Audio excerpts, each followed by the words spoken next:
আসসালামু আলাইকুম। আমাদের রামগঞ্জে এই যে জোড়া খুনটা হয়েছে, আসলে এটা নিয়ে কি বলবো, কিছু বলার ভাষা নেই আমার।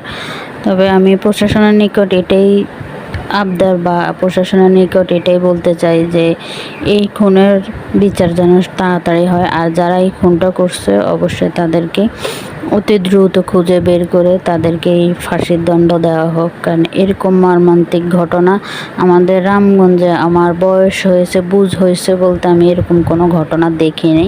এই জীবনে প্রথম এরকম ঘটনা দেখতেছি। তো অতি দুঃখের সঙ্গে জানাচ্ছি, রামগঞ্জে এরকম ধরনের ঘটনা থেকে সবাই সাবধানে থাকবেন, এবং একা বাসায় যারা থাকেন তারা অবশ্যই পরিচিত লোক ছাড়া কেউ দরজা খুলবেন না, জানালা খুলবেন না। তো সবাই সাবধানে থাকবেন। রামগঞ্জের অবস্থা খুবই খারাপ।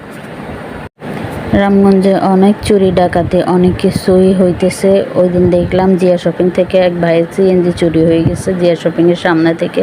তো রামগঞ্জে যারা আছেন তারা অবশ্যই সাবধানে থাকবেন, সাবধানে চলাফেরা করবেন, আর সবাই ভালো থাকবেন। আসসালামু আলাইকুম।